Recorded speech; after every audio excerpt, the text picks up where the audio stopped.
Hey y'all, my name is Adina Barnett Miller, but I'm known to my students as Mrs. B. I've been passionate about West Virginia history for as long as I can remember, but my mom would tell you it all started when I was 3 years old and she bought me a West Virginia counties puzzle at Gino's Pizza. I've taught history in Ripley, West Virginia for over 20 years now, and I'm an adjunct professor who teaches college West Virginia history to high school students. Please join me for West Virginia History with Mrs. B, a field trip across the Mountain State to walk in the footsteps of those who came before us. Hey y'all, it's West Virginia History with Mrs. B, and today I am in Clarksburg in Harrison County, West Virginia, and I'm actually at the Harrison County Courthouse. And so the reason we're here is because there's always moments where we can learn, and so we're going to learn today from this statue. And this is a statue that has been here since 1953. Yes, 1953.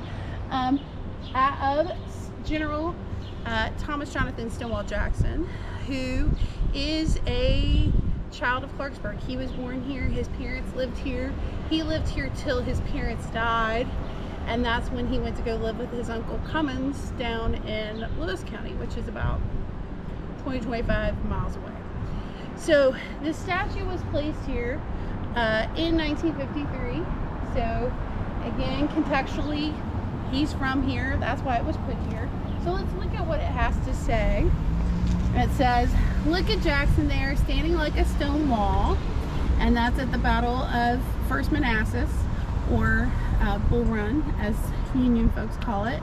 It says he was born in Clarksburg January 21st, 1829, died May 10th, 1863 from wounds he received, by the way, friendly fire at Chancellorsville, Virginia, while fighting for a cause he believed to be just. It says he was a world-renowned soldier and military strategist who walked humbly with his God.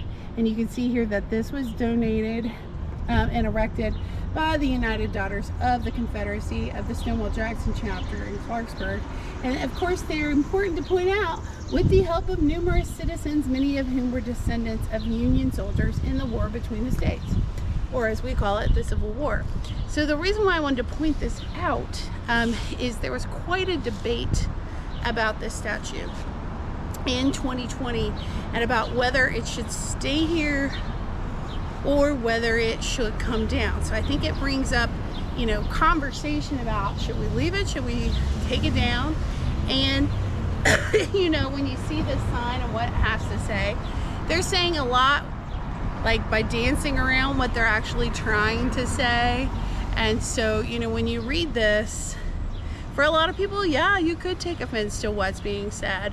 The reason why the statue still remains, and it was not taken down by the Harrison County Commission, is because this is Stonewall Jackson's hometown. It's not like a statue somewhere else, like randomly.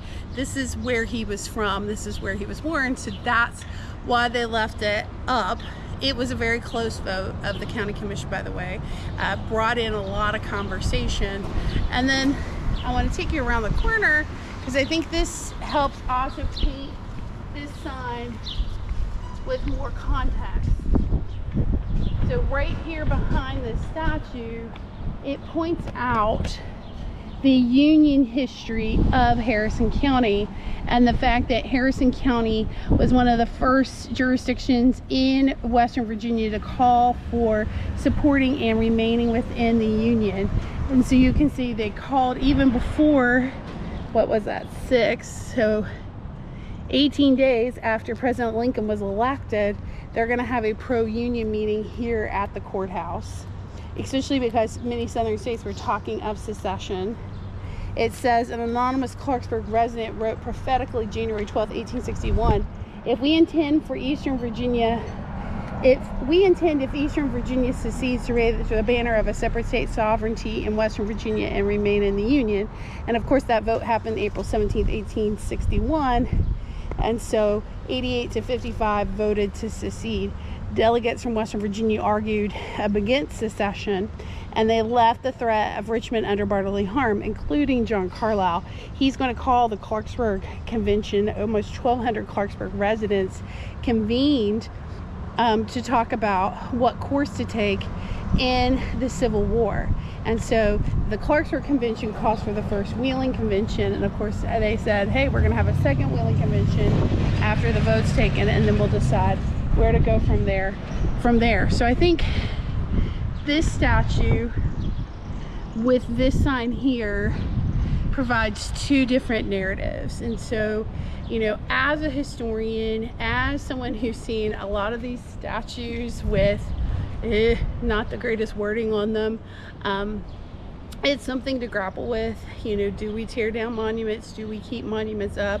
Do we use interpretation to tell other narratives like this one does about the fact that, you know, Stonewall Jackson might have been from Harrison County, but Harrison County was a stronghold of unionism throughout the Civil War. So I'm going to leave those questions up to y'all. I just wanted to share this with you because I think that this statue and this sign, you know, bring together context, especially bring together context here in West Virginia, so we can understand, you know, that not everybody thought the same way, not everybody believed the same way historically, and guess what? Not everybody feels or believes the same way today. So this is not a new thing. This has always existed as long as people have had opinions, which has been since the very beginning. You know, there's always been disagreement. So the statue, here we are in 2024, and it still remains. And then this sign is here to paint some context to what was actually happening in Harrison County during the Civil War. So thanks for joining us, and please think about this. Think about context. Whenever you see a sign, think context and think about who wrote it, when it was written, and why it was written. So have a great day. Thanks, y'all, for watching. Please like, share, and subscribe to West Virginia History with Mrs. B on both Facebook and YouTube.